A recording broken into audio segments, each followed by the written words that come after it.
ஆக்சுவலாக நான் இந்த சினிமாவுக்கு வந்தது காரணம் முழு காரணம் இளையராஜா சாராக தான் இருக்குன்னு நான் நினைக்கிறேன். ஏன்னா செம்மையா ஏத்தம் உனக்கு ரொம்ப ஏத்தமையா ஏத்தம் டக் டக் டங் அப்படின்னு மியூசிக் போடும்போது எங்கள் அப்பா போகும்போது டேய் என்னடா பாட்டு அங்கே பாடிட்டு இருக்கு, நீ வாட்டுக்கு ரியாக்ஷன் கொடுத்துட்டு இருக்க, நீ ராதாவா அப்படின்னு.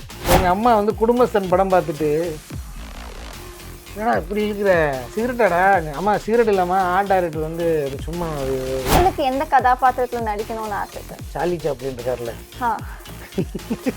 சினிபோ தமிழ் நேயர்கள் அனைவருக்கும் வணக்கம். இன்னைக்கு நம்ம செலிபிரிட்டி செக்மெண்ட்ல உரியடி, சேத்துமான் போன்ற பல படங்கள்ல நடிச்சிருக்க ஒரு ஆர்டிஸ்ட். அது மட்டும் இல்லாம சமீபத்துல ரிலீஸ் ஆன குடும்பஸ்தன் படத்துலயும் இவர் ஆக்ட் பண்ணியிருக்காரு. இவர் ஆக்ட் பண்ண மூவிஸ் பார்க்கும் போதுதான் இன்னும் தமிழ் சினிமா இவரை நல்லா யூஸ் பண்ணிக்கலையோ அப்படின்ற ஒரு கேள்வி கூட வருது.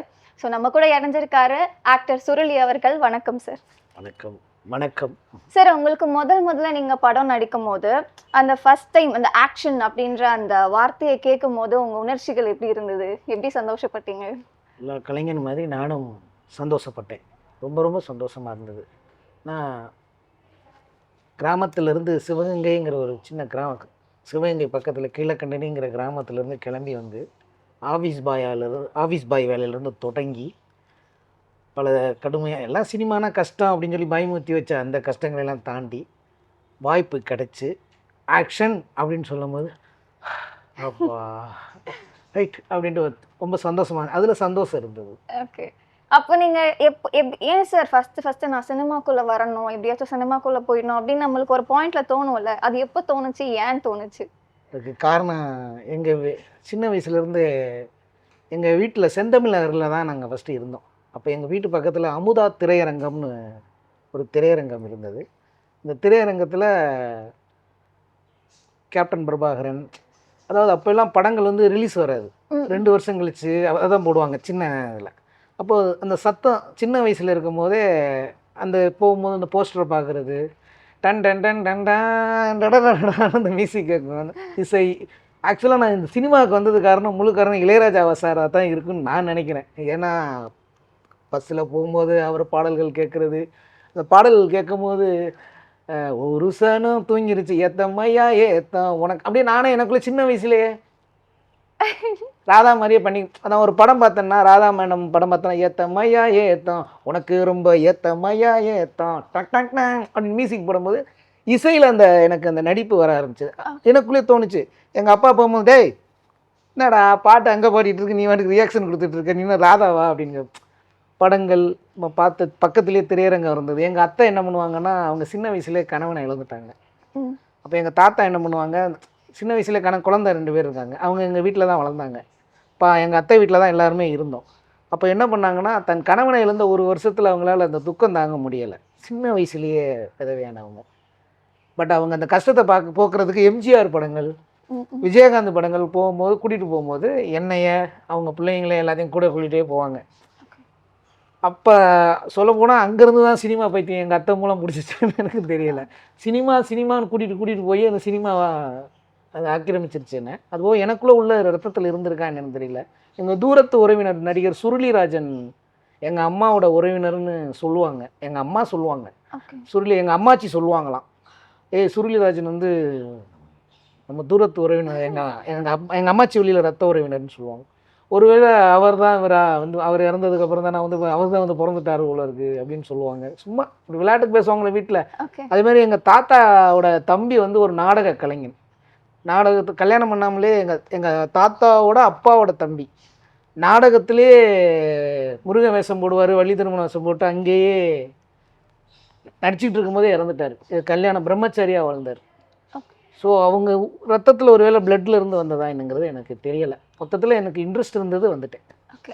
ஸோ அப்போ நீங்கள் ஆரம்ப கட்டத்தில் சினிமாக்குள்ளே வரும்போது, நம்ம புதுசாக சினிமாக்குள்ளே வரோம், அதை நீங்கள் சினிமாவை அடாப்ட் பண்ணிக்கிறதுக்கு எவ்வளோ நாள் ஆச்சு? அதை நீங்கள் எப்படி அடாப்ட் பண்ணிக்கிட்டீங்க சார்? ரொம்ப கரெக்டான கேள்வி.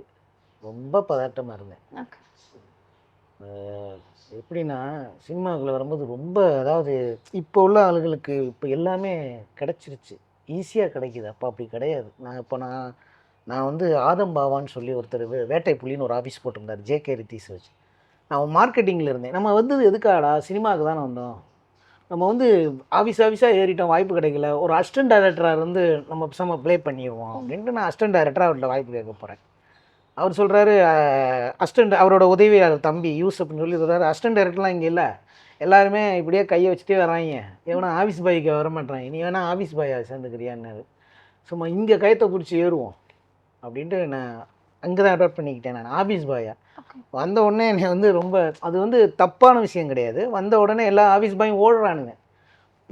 ஆஃபீஸ் பாய்கிட்ட இருந்து தான் அந்த ஒரு அங்கேருந்து தான் ஒரு பிள்ளையார் சொல்லி, எப்போ நம்ம வந்து விநாயகரை கும்பிட்டுட்டு உக்கி போட்டுட்டு கோயிலுக்குள்ளே போகிறோமோ அந்த மாதிரி ஆஃபீஸ் பாய்ங்கிறது ஒரு அடையாளம். எல்லா இயக்குநர்களுமே சேரன் சார்லேருந்து எஸ் சூர்யா சார் வரைக்கும் பழைய இப்போ வரைக்கும் இன்னமும் இருக்காங்கன்னா ஆஃபீஸ் பாயிலேருந்து தான் தொடங்கினாங்கங்கிறது எனக்கு தெரியும். ஸோ ஆஃபீஸ் பாயிலேருந்தே நம்ம லைஃப்பை தொடங்குவோம்னா அங்கே ஸ்டார்ட் பண்ணது தான். ரொம்ப கடுப்பு, நீங்கள் சொன்ன மாதிரி ரொம்ப பதட்டமாக இருந்துச்சு. சினிமாவை எப்படி நம்ம பண்ண போகிறோம், ஒவ்வொரு நாளும் என்ன எனக்கு ரொம்ப அந்த இது நீங்கள் கேட்டது சரியாக இருந்துச்சு. அதை நினச்சி பார்க்கும்போது இன்னமும் எனக்கு இது பதட்டமாகவே இருக்கும். எனக்குள்ளேயே நான் பேசிக்கிறது, எனக்குள்ளேயே நான் யோசிச்சுக்கிறது, புத்தகங்கள் படிக்கிறது, 4 பேர்கிட்ட பேசுகிறது. முதல்ல பாசிட்டிவான ஆள்கிட்ட நம்ம என்னென்ன நல்ல திறமசாலிகள், நம்ம விட அறிவு சார்ந்தவங்கள்ட்ட நான் மெச்சூர்டான அவங்கள்ட்ட போய் நான் டிஸ்கஷன் பண்ண ஆரம்பித்தேன். அவ்வளோதான். ஓகே சார், இப்போ நீங்கள் நிறைய இதுலேயே தெரியுது நீங்கள் நிறைய கஷ்டங்கள் பட்டிருக்கீங்க. ஸோ இந்த மாதிரி கஷ்டப்படுற தருணத்துலலாம் உங்கள் கூட நின்ன ஒரு பர்சன் யாராச்சும் இருப்பாங்கல்ல?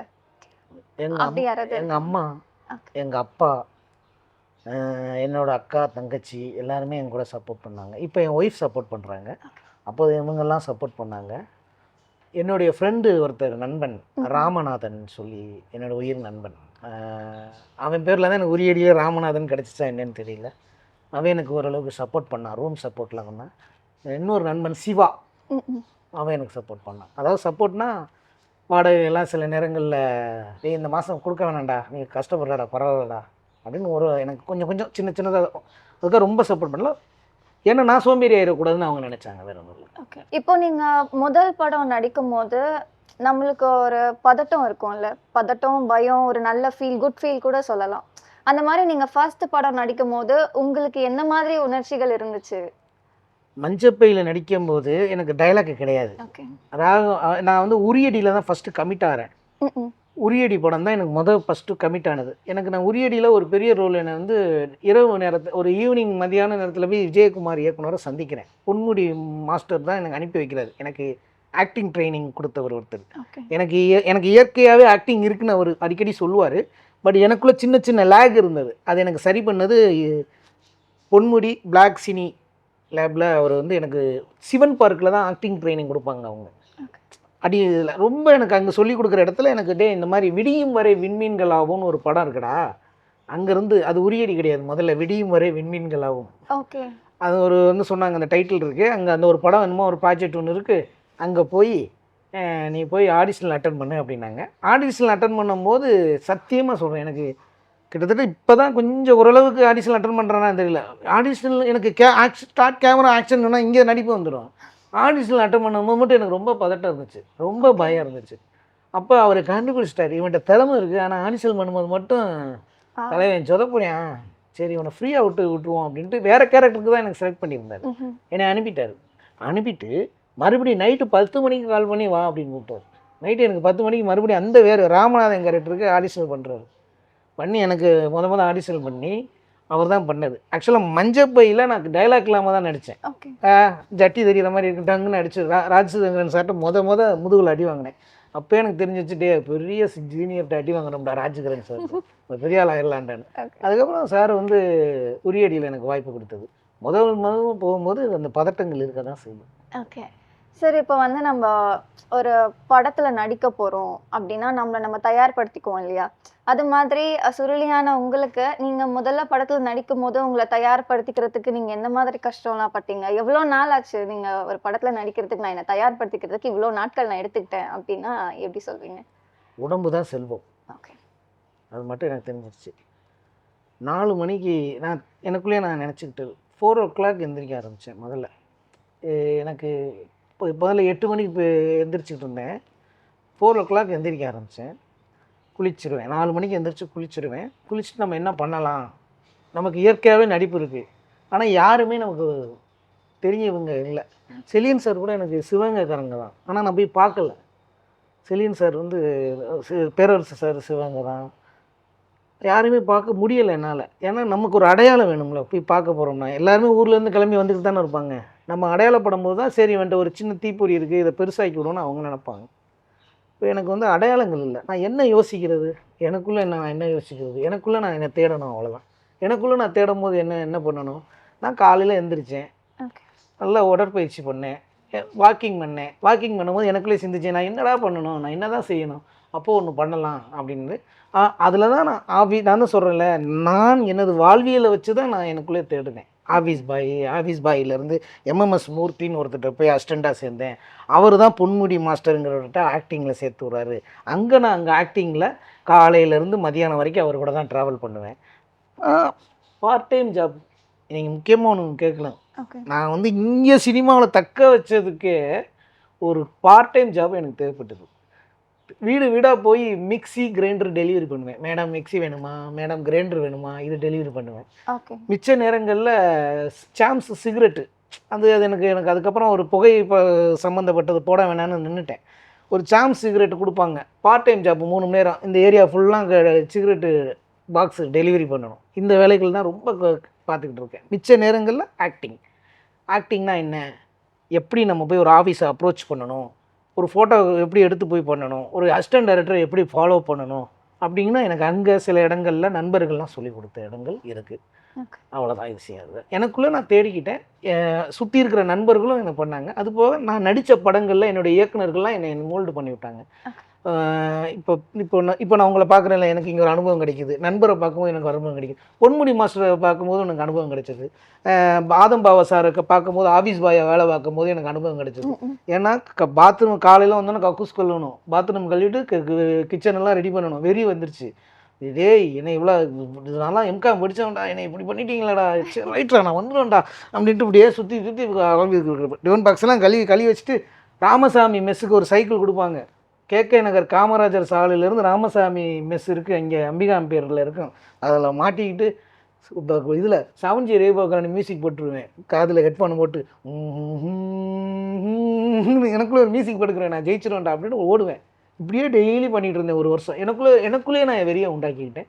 அந்த 10 வச்ச வெறியில் நண்பர்கள்லாம் சேர்ந்து என்னை வந்து கொண்டு போயிட்டாங்க. அவ்வளோதான். ஆக்சுவலாக இப்போ நீங்கள் சாங் பற்றி பேசும்போது தான் எனக்கு ஒரு கேள்வி வருது. யூஸ்வலாகவே நம்ம ரொம்ப டவுன் ஆகிட்டோம் அப்படின்னா நம்ம எப்பவுமே பாட்டு கேட்குற பழக்கம் எல்லாருக்குமே இருக்கும். குறிப்பிட்ட நீங்கள் அந்த மாதிரி எந்த பாட்டு அதிகமாக கேட்டிருக்கீங்க சார்? எனக்கு இது ஹெல்ப் பண்ணுச்சுடா, எனக்கு இந்த கஷ்டத்துலேருந்து வெளியே வரத்துக்கு. 7G ரெயின்போ காலனியில் எனக்கு அந்த இசை ரொம்ப பிடிக்கும். இந்த மியூசிக்கில் இந்த பிஜிஎம் அந்த மியூசிக்கை நான் அடிக்கடி கேட்பேன். எனக்குள்ளே ஃபீல் வரும். அது இப்போது அது எனக்கு ரொம்ப பிடிக்கும். யுவன் சங்கர் ராஜா சார் சாங்கு எதிர்த்து எதிரியே இல்லை அந்த மாதிரி சாங்கு நிறையா. அப்புறம் தோல்வி நிலையென நினைத்தால் மனிதன் வாழ்வை நினைக்கலாமா, அந்த பாடல்கள் நிறையா பாடல்கள் நமக்கு முன்னோர்கள் எழுதி வச்சுட்டு போயிட்டாங்க. என்னதான் நடக்கும் நடக்கட்டுமே, இருட்டினில் நீதி மறையட்டுமே, தன்னாலே வெளிவரும் தயங்காதே, ஒரு தலைவன் இருக்கிறான் மயங்காதே. அந்த மாதிரி இப்போ கண்ணதாசன் பாடல்கள் நான் நிறையா எங்கள் சித்தப்பாலாம் வீட்டில் இருக்கும்போது நிறைய எம்ஜிஆர் பாடல்கள் கேட்பேன். அதுக்காக பழைய ஆளுன்னு நினச்சிடுவேன். பழைய ஆள் புது ஆள்லாம் இங்கே கிடையாது. இங்கே வந்து நீங்கள் சர்வே பண்ணிக்கிட்டே இருக்கணும், அப்டேட்டில் இருந்துக்கிட்டே இருக்கணும். அப்டேட் பண்ணுறது புது சாங்கில் தான் இல்லை, பழைய சாங்லேயே இருக்குது. ஸோ நிறைய பாடல்கள், ரஜினி சாருடைய பாடல்கள், நிறைய பாடல்கள் நிறையா இருக்குங்க. இளையராஜா சாருடைய பாடல்கள். நான் இங்கே நடிப்புக்கு நான் உண்மையாக சொல்கிறேன், இளையராஜா சாரால் நிறைய பேர் வாழ்ந்தவங்க இருக்காங்க. இளையராஜா சாரால் இங்கே சென்னையில் வந்து சுற்றினவங்க இருக்காங்க, ஜெயித்தவங்களும் இருக்காங்க. நான் இளையராஜா சார் தான் என்னை இங்கே கொண்டு வந்து சேர்த்தாருன்னு எனக்கு என்னமோ தோணுது. ஓகே சார், இப்போ நீங்கள் வந்து நிறைய நெகட்டிவ் ரோல்ஸாக பண்ணிட்டு இருக்கீங்க இல்லையா? இது வந்து மக்கள் மத்தியில் என்ன மாதிரி விமர்சனங்கள் உங்களுக்கு கிடைக்குதுன்னு நினைக்கிறீங்க? ஐயோ ரொம்ப நீங்கள் எல்லோரும் கேட்குறது தான் அது. எங்கள் அம்மா வந்து குடும்பஸ்தன் படம் பார்த்துட்டு, என்னடா இப்படி இருக்கிற சிகரெட்டாடா, அம்மா சிகரெட் இல்லாமல் ஆர்ட் டைரக்டர் வந்து அது சும்மா அது உள்ளே வச்சு அது கொடுப்பாங்க, அது இப்போ சிகரெட் இல்லைல்ல அதானே அப்படிமா. எங்கள் அப்பா உரியடியை பார்த்துட்டு, எங்கள் அப்பாவுக்கு வந்து சூரிய வம்சம், நாட்டாமை, இந்த மாதிரி படங்கள், சரத்குமார் சார் படம், விஜயகாந்த் சார் படம் ஃபேன் அவர். இந்த மாதிரி படங்கள் ரொம்ப பிடிக்கும். உரியடியை பார்த்துட்டு, ஆக்சுவலாக உரியடி படம் ரொம்ப எல்லாருக்கும் பிடிக்கும். இப்படியே பார்த்துட்டு அப்படின்னாரு. என்னப்பா படம் பிடிக்கலையா? என் அப்பா பார்த்தாலும் சிகரெட்டு அடிச்சு அப்படின்னு படம் பார்த்துட்டு ஏன்டா சிகரெட் வந்து அடிப்பியோ நீ அப்படின்னாரு. இல்லைப்பா அது சிகரெட் கிடையாதுப்பா, அது சும்மா என்கிட்ட உங்கள் அம்மா கிட்ட கூட சொல்கிறது நீ படிக்க எனக்கு சத்தியமாக எனக்கு சிகரெட் அடிக்கிறதுனால இது பண்ணுறதுனால அதே மாதிரி அந்த படத்தில் அடிக்கிறதுனால வெளியில் வந்து நிப்பாட்டுறது கொஞ்சம் ரொம்ப கஷ்டமாகவும் இருக்கும். ஒரு 2 நாள் 3 நாள் அது நம்ம கூட ட்ராவல் பண்ணும் புகைப்பழக்கம். உண்மையிலே அது வந்து வெளியில் வந்து கேட்கும்போது அது நெகட்டிவ் தான். ஓகே. இப்போது நம்ம வந்து ஒரு தியான கிளாஸுக்கு போகிறோம், தியான கிளாஸுக்குள்ள போகும்போது நம்மளை என்னமோ நம்ம வந்து என்னமோ நல்லா தியானம் நம்ம உண்மையாகவே தியானம் பண்ணிகிட்டு இருப்போம். ஒரு பெரிய இடங்களில் ஒரு நல்ல ஒரு சமூக தொண்டு இடத்துல உண்மையாகவே நம்ம போய் உட்காந்துருப்போம் சமூக தொண்டில். ஆமாம் இவர் வந்து கட்டை எடுத்து அடிப்பார், சரக்கு எடுத்து அடிப்பார், மண்டையில் அடிப்பார், சிகரெட்டை ஊதுவார், உசு உசு உசு. ஆனால் இவர் வந்து இங்கே உட்காந்துக்கிட்டு நல்லது சொல்லிட்டு இருப்பார். அதனால தான் சொல்கிறேன், நம்ம இந்த மாதிரி ரோல் பண்ணிவிட்டு நம்ம 4 பேர் கருத்து சொல்கிறதுக்கே அந்த இதை இழந்துருவோம். அதுதான் உண்மை. ஓகே. அது நான் ஓப்பனாகவே சொல்கிறேன். இவர்கிட்ட போயிட்டு ஐயா அவர்கிட்ட தம்பி சிகரெட்லாம் அடிக்காதீங்க, அதெல்லாம் சும்மா ஏங்க நான் படத்துக்காக அடிக்கிறேங்க. படத்துக்காக அடிக்கிறீங்கல்ல, நிறைய பேர் என்ன பண்ணுறாங்க, ஒன்றும் இல்லை ஒரு மிகப்பெரிய ஃபேன் படம் பார்த்துட்டு அப்படின்னு 2 வீலரில் பறக்குறானுங்க. அந்த பாதிப்பு இருக்கும்.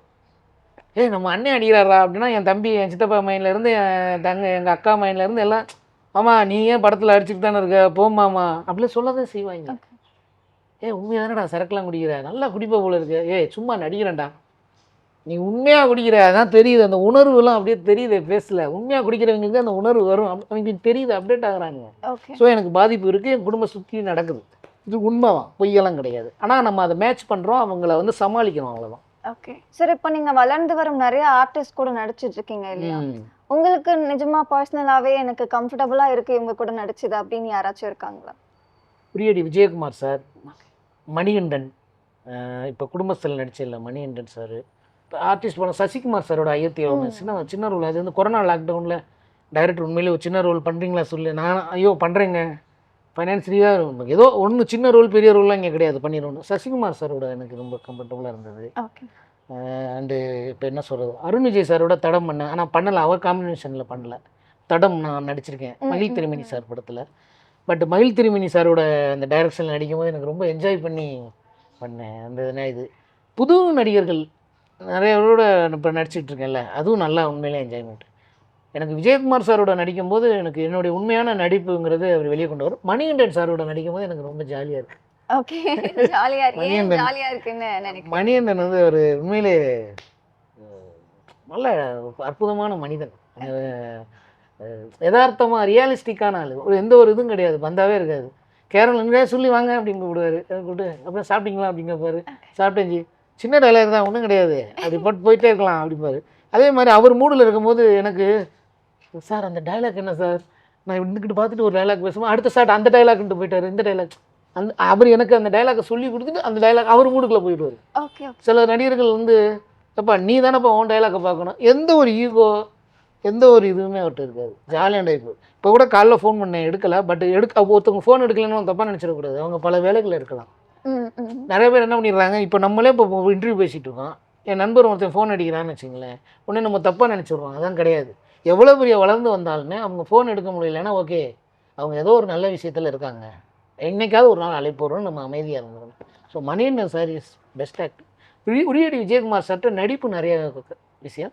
செலியன் சார்கிட்ட நான் ட்ராவல் பண்ணும்போது நடிப்புனா என்ன, ஒரு யதார்த்த நடிப்பு எப்படி இருக்கும் அப்படிங்கிறதுல டூலெட்டில் கற்றுக்கிட்டேன். Okay sir. இப்போ நீங்கள் டூலெட்டில் வந்து ஏடியா ஒர்க் பண்ணியிருந்தீங்க இல்லையா, ஸோ இப்போ செலியன் சார் கூட ஒர்க் பண்ண அந்த எக்ஸ்பீரியன்ஸ் எப்படி இருந்துச்சு? உண்மையிலேங்க ஒவ்வொரு உதவி இயக்குனரும் இப்போது அது ஒரு வேறு உலகம், சத்தியமாக வேறு உலகம். உதவி இயக்குனர்னா என்ன பண்ணுவாங்க, ஆஃபீஸுக்கு போவாங்க, ட்ரெஸ் அப்படியே உட்காருவாங்க, எழுதுவாங்க, அவங்க வேலையை காஸ்டியூம் டிசைன் பண்ணுவாங்க, ஒருத்தவங்க ஷெடியூல் போடுவாங்க, ஒருத்தவங்க அது பண்ணுவாங்க, மதியானம் சாப்பாடு வந்துடும் சாப்பிடுவாங்க, டைரக்டரும் அசிஸ்டன்ட் டைரக்டரோ கோ டைரக்டரோ கேமராமேனோ லொக்கேஷன் பக்கம் போவாங்க, லொக்கேஷன் கன்ஃபார்ம் ஆயிடும், இவங்களுக்கு வந்து கார் வரும், அடுத்த நாள் ஷூட்டிங் டேட்டில் உதவி இயக்குனருக்கெலாம் ஒரு கார் வந்துடும், காரில் அவன் 2 வீலரில் போவான் வருவான், அவனுக்கு பேட்டா வந்துடும், அது வந்துடும். அந்த தான் நான் சினிமா, இது அந்த சினிமா கிடையாது. இது என்ன மாதிரி சினிமா, அவர் ஒரு டீம் ஒன்று ரெடி பண்ணுவார், அவர் ஒரு சினிமா, நான் ஒரு சினிமா பண்ணுறேன் அப்படின்ட்டு. ஆனால் அந்த சினிமா வந்து மற்றவங்க பார்வையில் எப்படி வேணாலும் தெரியலாம், அதுதான் சினிமாங்கிற மாதிரி. அது இண்டிபெண்டன்ஸ், ஒரு படமாக எடுக்கிறோம், ஒரு மக்களோட கனெக்ட் ஆகிற ஒரு சினிமா, அது ஆடியன்ஸ்குள்ளே கனெக்ட் ஆகிற ஒரு சினிமா. இப்போ நீங்கள் ஒரு சிரிக்கிறீங்கல்ல, இப்போ இந்த கேமராவுக்கு முன்னாடி சிரிக்கிறதுக்கும் உண்மையாக நீங்கள் உங்கள் வீட்டில் உங்கள் ஃப்ரெண்ட்ஸோட சிரிக்கிறதுக்கும் ஒரு சிரிப்பு இருக்கும். அந்த சிரிப்பு எடுத்துருவார். ஓகே. ஸோ இதுதான் இப்போ மக்களோடு நான் எப்படி கனெக்ட் ஆகிறேன் அப்படின்னா, அவர் சொல்லுவார், சுருளி அந்த வீடு ஒரு வீடு இருக்கு பார்த்தியா அப்படின்னாரு. ஆமாண்ணே ஒரு வீடு இருக்கேனே. அந்த வீடு நல்லா இருக்குல்ல லொக்கேஷனு? நல்லா இருக்குண்ணே இந்த லொக்கேஷனு. கேளுதே அப்படின்றது. உண்மையிலே நாங்கள் போய் கேட்போம், 1 மணி நேரம் தான் கேட்போம். சார் ஒரு இந்த மாதிரி பரதேசி, இந்த மாதிரி கேமராமேனு, இந்த மாதிரிலாம் தாரத்தைப்பட்டெல்லாம் எடுத்த ஒரு கேமராமேனு ஒரு சின்னதாக ஒரு முயற்சி பண்ணுறாரு. ஒரு நல்ல சினிமா, ஒரு சின்னதாக, இது படம் இல்லை, சும்மா அவார்டுக்காக எடுக்கிற ஒரு டாக்குமெண்ட்ரியோ படங்கள் மாதிரி தான் இருக்கும். ஒரு மணி நேரம். இந்த வீட்டில் என்னப்பா இருக்குது 1 மணி நேரம்? பாலடைஞ்ச வீட்டில் இதில் தான் இருக்குது, பாலடைஞ்ச வீட்டில் தான் இருக்குது, கொஞ்சம் கொடுங்க. இப்படி அசிஸ்டன்ட் டைரக்டர் சொல்லி அங்கே போய் இந்த பூனை இருக்குது பார்த்தியா, ஒரு 7-8 பூனை, இந்த பூனையை பிடிச்சிட்டு வா அப்படிம்பாரு. அந்த அம்மாட்ட போய் பூனை கேட்டால், எப்பா பூனை பிடிச்சி விட்டீங்கன்னா திரும்ப என் வீட்டுக்கே வந்துடும்ப்பா அப்படிம்பாரு.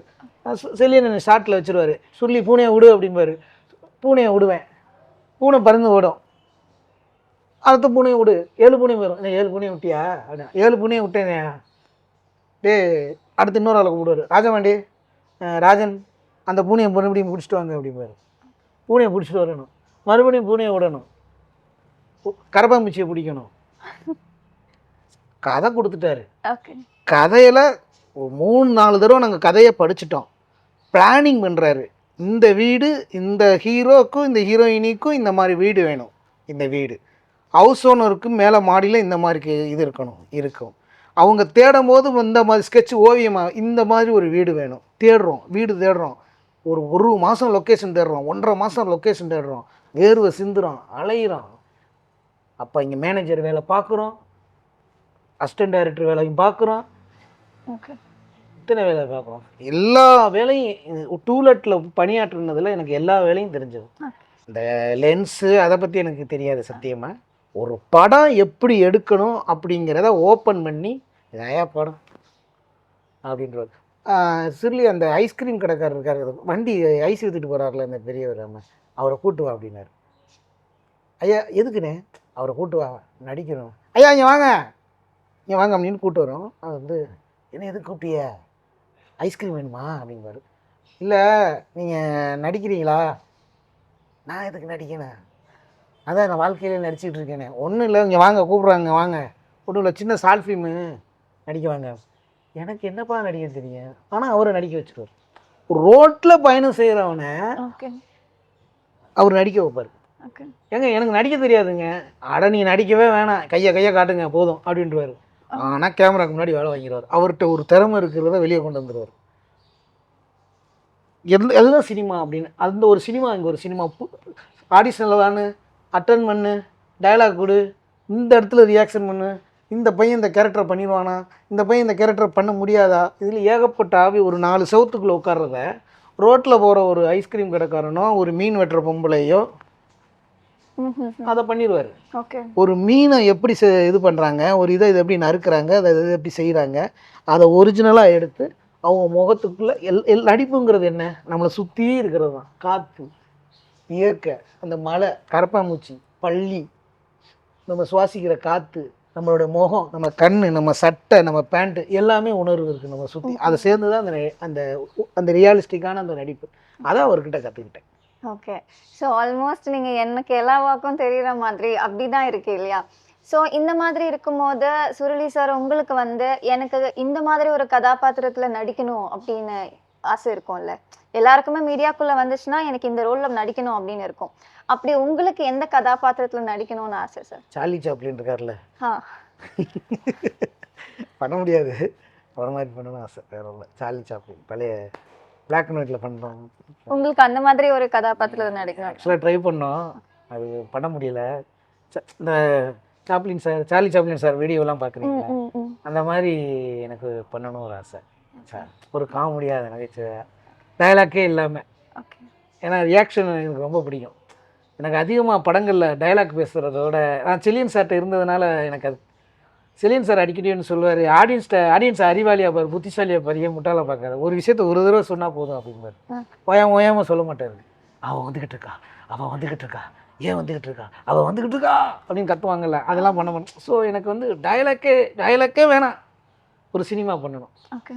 அப்போ யார், எனக்கு சாப்ளின் தான், சார்லி சாப்ளின், அவர் தான் எனக்கு பிடிக்கும். ஸோ சார்லி சாப்ளின் மாதிரி என்னால் முடியுங்கிற ஒரு சின்ன முயற்சி, முடியும்லாம் சொல்ல முடியாது, முயற்சி. ஓகே. அவர் அளவுக்குலாம் பண்ண முடியாது, ஒரு முயற்சி அவர் மாதிரி ஆகணும்னு ஆசை, அந்த மாதிரி படங்கள் பண்ணணும்னு ஆசை. ஓகே சார், இப்போ வந்து நீங்க நிறைய நெகட்டிவ் ரோல்ஸா எடுத்து பண்ணிட்டு இருக்கீங்களா? இதுக்கு ஏதாச்சும் ரீசன் இருக்குங்களா? இல்லை அது டைரக்டர் தான், டைரக்டருங்க தான் சூஸ் பண்ணுறாங்க. எனக்கு இந்த உரியடிங்கிற ஒரு படம் கிடைச்சதில்ல. இப்போது ஒரு படத்தை சினிமா எடுத்துக்கிட்டிங்கன்னா, விஜயகாந்த் சார் போலீஸ் ட்ரெஸ் போட்டு மொதல் நடித்தார், போலீஸ் கேரக்டர். அந்த படம் ஹிட் ஆகணுன்னு விஜயகாந்த் சாரை நோக்கி போலீஸ் கேரக்டராக வரும் அப்படின்னு சொல்லுவார், இன்டர்வியூவில் சொல்லியிருக்காரு கேப்டன் சார். இந்த மாதிரி சில கேரக்டர்ஸுக்கு வந்து நம்ம வந்து ஒரு ஒன்று கிடச்சிருச்சுன்னா, எண்ணத்தை போய் எண்ணத்தை பண்ணி எண்ணத்தை கண்ணையெல்லாம் இருக்காங்க, அவர் எண்ணத்தை கண்ணையா அப்படிம்பாங்க. இந்த சினிமாவில் ஒன்றுனா நெகட்டிவ் ரோல் பண்ணிட்டாங்கன்னா அந்த நெகட்டிவ் ரோலுக்கே கூப்பிட ஆரம்பிச்சிடுறாங்க. அதை உடைக்கணும், அது ஆக்சுவலாக அது உடைச்சா நல்லாயிருக்கும். ஒரு காமெடி ரோல்லாம் எனக்கு எனக்கு இயற்கையாகவே நான் ஒரு காமெடி பீஸு, சத்தியமாக காமெடி பீஸு தெரியும் இல்லை எங்களுக்கு. என்னை வந்து இப்போ நான் 23 படங்கள் பண்ணியிருக்கேன். இந்த 23 படங்கள் பண்ணி என்னை வச்சு எடுத்தவங்களுக்குலாம் தெரியும், சொல்லி ஒரு இன்னசென்ட் ஒரு காமெடி பீஸ் அப்படின்னு எல்லாருக்குமே தெரியும். ஆனால் அந்த காமெடியனை வில்லன் ஆக்கிட்டாங்க, அது என்ன காரணம்னு தெரியலை. ஒரு வேலை இந்த உரியடிங்கிற படம் தான், வேறு ஒன்றும் இல்லை. விஜயகுமார் சார் பண்ண வேலை அது. சரி, இப்போ வந்து உங்களுக்கு குறிப்பிட்ட ஒரு டைரக்டர் கூட எனக்கு நடிக்கணும் அப்படின்னு ஆசை இருக்கும் இல்லையா? அப்படி உங்களுக்கு எந்த இயக்குனர் கூட நடிக்கணும்னு ஆசை? என்னங்க எல்லா எல்லா இயக்குனருமே நல்ல இயக்குனர்கள் தான், எல்லாரும் சொல்கிறது தானே அது. மணிரத்னம் சார் படத்தில் நடிக்கணும்னு ஆசை தான், சங்கர் சார் படத்தில் நடிக்கணும்னு ஆசை தான், பாலச்சந்தர் சார் உயிரோடு இருந்தாருன்னா அவர் படத்தில் நடிக்கணும்னு ஆசை தான், செலியன் சார் எங்கள் குருநாதர் செலியன் சார் படத்தில் நடிக்க ஆசை தான், மறுபடியும் உரியடி விஜயகுமார் சார் டைரக்ஷன் பண்ண அவர் படத்தில் நடிக்க ஆசை தான். எனக்கு வாய்ப்பு கொடுத்த மகிழ் திருமணி சார் தடம் படத்தில் வாய்ப்பு கொடுத்தாரு, இப்போ விடாமுயற்சி கூட எடுத்திருந்தார். ஸோ மறுபடியும் அவர் படம் எடுக்கும்போது மகிழ் திருமணி சார் எனக்கு வாய்ப்பு கொடுத்தா, ஏன்னா அவர் ஸ்பாட்டில் உண்மையிலேயே அவர் ஒரு ஆர்டிஸ்ட்டை ஹேண்டில் பண்ணுற விதமே எனக்கு ரொம்ப பிடிக்கும். மகிழ் திருமணி சார் டிஸ்டர்ப் பண்ணவே மாட்டார். ஸோ அவர் படத்துலலாம் மகிழ் திருமணி சார் படத்துலலாம் நடிக்கிறதுக்கு ரொம்ப ரொம்ப ஆசை, ப்ளே பண்ணுறது ரொம்ப விருப்பம். எல்லா டைரக்டருக்கு பேரும் சொல்லலாங்க, எல்லா டைரக்டருமே. ஏன்னா எல்லாருமே, நான் அடிக்கடி எல்லாருமே சொல்கிறது, யாருமே இங்கே திறமை இல்லாமலாம் கிடையாது.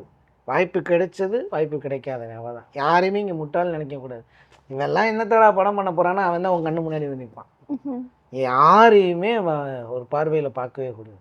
அதான் எங்கள் அப்பா அடிக்கடி ஒன்று சொல்லுவார், புத்திசாலியார் கிரிமினலாக இருக்காது அப்படின்னு. புத்திசாலிக்கு கிரிமினலுக்கு என்ன வித்தியாசம்? ஒரு நல்லவன் புத்திசாலியாக இருக்கான்னா அது என்ன வித்தியாசம்? புத்திசாலிங்கிறவன் தானும் நல்லா இருப்பான், சுற்றி இருக்கிறவனையும் பார்த்துக்குவான்.